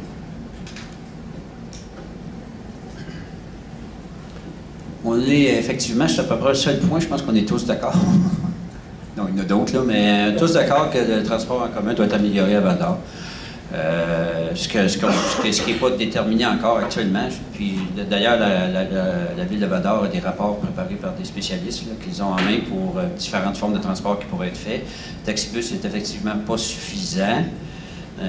Puis si il parle de l'axe, M. Turcotte, vous parlez tout à l'heure de l'axe, peut-être la 3e avenue, qui est une voie à explorer. Pourquoi? Parce que le transport en commun, il y a des gens qui n'ont pas d'auto. Vous me parlez tout à l'heure des gens, des plus jeunes, qui n'ont pas d'auto, les étudiants, ils n'ont pas tous des autos, puis tout ça. On parle des nouveaux immigrants. Ils arrivent ici, là, puis ils n'ont pas d'auto, ils n'ont pas tous des autos, ces gens-là. Là. Quand vous allez voir les résidences, quand on vient visiter les résidences de personnes âgées, on a laissé les résidences de personnes âgées, le taxibus ne répond pas complètement à ce que ces gens-là ont besoin. Donc, on a 3 catégories de gens, parce que le transport en commun, c'est pour les gens plus vulnérables, on s'entend. Là. Donc, à la ville de Val-d'Or, le maire de Val-d'Or, ou les gens qui sont élus à la ville de Val-d'Or doivent s'occuper des gens. Puis, s'il y a des gens qui ont besoin de nous autres, c'est encore plus les gens vulnérables. Donc, on est tous d'accord que ça va être bonifié. Vous dire de quelle façon, est-ce que c'est l'axe de la 3e avenue versus l'augmentation du taxibus? Je peux pas, j'ai pas d'opinion à l'heure actuelle, mais c'est sûr qu'il faut que ça soit fait rapidement après l'élection. Merci pour la question. C'est une excellente question. C'est un peu ça la différence entre moi et les autres candidats, c'est que moi, j'ai les réponses par rapport à ces choses-là parce que je connais les dossiers. J'ai eu la chance de siéger au comité qui a évalué l'offre de transport en commun avec DAR, avec Vecteur 5, qui est la firme de consultants, puis les recommandations sont claires. Fait que l'établissement d'une ligne de transport en commun structurante sur la 3e avenue, ce qui rappelle le local à l'époque, pour ceux qui sont un petit peu plus âgés que moi, là, il y avait un autobus qui était, je pense, rouge, qui se promenait. Donc, d'avoir ça de façon structurante, c'est important. On est rendu là à Val-d'Or. C'est pas juste pour les personnes qui n'ont pas de voiture, c'est pour toutes les personnes qui veulent faire des choix différents pour se déplacer aussi. Donc, c'est pas nécessairement pour les personnes qui n'ont pas les moyens. Donc, c'est quelque chose, ça brise l'isolement social aussi. C'est pas la seule recommandation du rapport de Vecteur 5 qui a été déposé à la toute fin là, de l'administration passée. C'est pour ça qu'il ne s'est pas mis en œuvre encore. Il y a aussi, on parle aussi d'explorer l'autopartage, donc d'avoir des mécaniques intéressantes comme on voit dans les plus grands centres, des choses comme Communauto, là, pour avoir un exemple concret, d'explorer aussi le vélo en libre-service. Lucat. Je vous remercie énormément d'avoir pris la peine de vous déplacer. Je vois que c'est des sujets qui vous tiennent à cœur. C'est bien, parce qu'il n'y a pas assez de gens qui s'impliquent dans la vie, dans la société d'aujourd'hui. Je trouve ça dommage. Puis, écoutez, ce qui peut en résulter de tout ça, on a tous les trois nos points de vue. Et puis, ce qui peut juste en ressortir de celui qui va être élu, c'est que ce que j'espère, même si c'est pas moi qui ai été élu, c'est qu'on a tous apporté des bons points. On a tous apporté des choses qui nous tenaient à cœur selon ce qu'on envisage de faire. Puis je pense que c'est important, si moi je suis élu, il y a des choses que je vais retenir et que je vais appliquer, que M. Turcotte a dit, parce que je trouve ça bien. Même chose pour M. Allard, puis si c'est pour moi, bien, j'espère qu'ils vont faire de même. Et on a tous des bons points qu'on peut retenir, même si on n'est pas en accord sur toute la manière qu'on va les faire. Je pense que le mieux qui peut ressortir de là, c'est des débats comme ça qui permettent d'aller chercher, quand on tient compte des opinions des autres, qui permettent d'aller chercher ce qu'il y a de mieux dans la vie. Fait que je vous remercie, c'est tout ce que j'avais à dire. Merci encore d'être là. Monsieur Turcotte. Merci, M. Boutin. Merci à vous ce soir d'être venu. Ça témoigne de l'intérêt que vous portez à la politique municipale, que ça témoigne de l'intérêt que vous portez à la question de l'environnement aussi. M. Corbet, j'ai beaucoup aimé votre commentaire sur le fait qu'on a parlé d'autres choses que du centre-ville et des logements ce soir, puis je pense que c'est pertinent. On devrait avoir des occasions de parler de culture aussi. Vous êtes en mesure de le constater, les enjeux et les solutions à mettre en place par rapport à l'environnement sont complexes, puis c'est de notre devoir de toujours garder en tête la préservation de l'environnement et l'adaptabilité au changement climatique. Je pense que ce soir, j'ai pu démontrer encore une fois que je connais les dossiers qui touchent notre ville, que je maîtrise les pistes de solutions qu'on peut mettre en place dans le futur pour trouver cet équilibre-là entre le présent puis le futur aussi. Puis ça peut avoir l'air d'un avantage pour la campagne, mais je vous le dis, c'est aussi un avantage pour la mairie par la suite parce que j'ai pas cette période d'apprentissage-là. Dans le dernier mandat, j'ai pu être au centre de décisions importantes qui ont eu un impact direct sur la question de l'environnement, les démarches qu'on a prises pour protéger les zones de rechargement de nos escales aquifères dans des demandes de bail exclusif d'exploitation dont je vous parlais tantôt. On a déposé des mémoires, entre autres, pour les caribous, mais aussi par rapport à des projets d'évaluation de mines. Il y a eu des règlements aussi qui nous étaient demandés, comme les poules pondeuses, des choses comme ça. On est en train de travailler sur les jardins de façade. On travaille aussi sur la gestion de nos eaux pluviales avec des noues végétalisés pour éviter que ça soit tout envoyé dans le système des eaux pluviales. Les défis sont encore de taille. Il y a des règlements à mettre en place. J'en ai parlé tantôt. Les arbres, le stationnement, l'imperméabilisation des surfaces. Je suis convaincu que je suis la bonne personne pour mettre ça en place dès le 3 novembre, travailler avec l'équipe de conseillers qui sont déjà en place. Donc, c'est important d'aller voter sur la base des informations que vous avez vues ce soir, des informations que vous avez vues dans l'autre débat, dans les entrevues des derniers mois. Puis, par mon réseau de contacts, tant ici qu'au milieu municipal partout au Québec, je suis convaincu donc d'être la bonne personne. Ensemble, on est plus fort, donc le 2 novembre. Merci beaucoup. Merci. Monsieur Allard.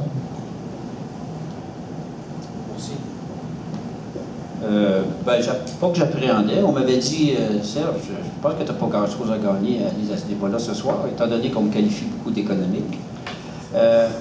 Mais vous savez que j'aime bien le débat. Puis je crois qu'en démocratie, ça prend toutes les parties prenantes pour arriver à quelque chose. Dans mon fort intérieur, je crois beaucoup à l'environnement, mais je crois aussi que l'économie n'est pas incompatible avec l'environnement. Je pense qu'on peut faire des choses mieux si on a de l'économique. Je pense qu'on peut s'entendre. Puis je suis quelqu'un qui est capable, on peut venir s'asseoir avec moi. Je suis capable, j'ai une bonne oreille j'ai une bonne écoute avec les sociétés minières. Je pense qu'ils veulent bien faire. Ils ont des réglementations à respecter. Ils les respectent. Les mines aujourd'hui sont exploitées de façon correcte. Ils respectent les règlements. Il y a moyen ça peut être bénéfique pour l'ensemble de toute la région qu'on utilise ces ressources-là pour rendre notre environnement encore plus serein, puis encore plus meilleur, plus durable pour l'avenir. Moi, je pense qu'on peut faire les deux. Je suis convaincu de ça, puis je pense pas qu'il faut tuer l'économie, parce que si vous tuez l'économie, je pense pas que ça va aider l'environnement. Puis je pense pas que vous voulez faire ça non plus. Je pense que vous êtes un groupe de pression, puis moi, j'ai aucun problème à travailler avec vous. Aucun problème, c'est normal. Je reprochais souvent au provincial, le ministre de l'Environnement, je me disais, on dirait le ministre de l'Économie. Le ministre de l'Environnement, les gens de l'environnement ne gagneraient jamais probablement tout ce que vous demandez. Les groupes de pression ne gagneront jamais probablement tout ce qu'ils ont demandé. Les minières ne gagneront probablement jamais tout ce qu'ils demandent.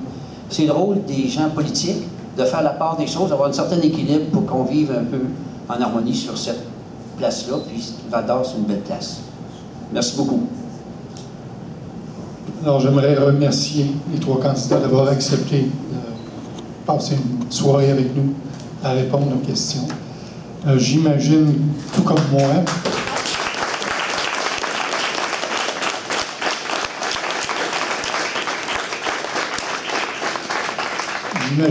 moi, vous auriez aimé débattre sur certains sujets qui ont été peut-être plus...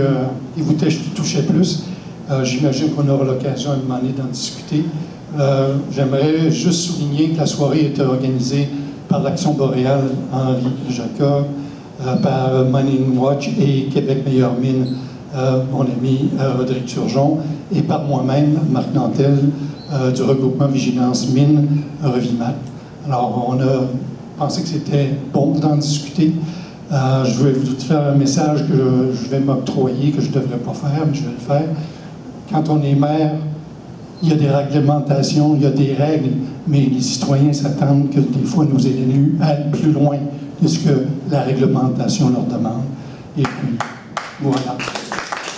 Merci beaucoup.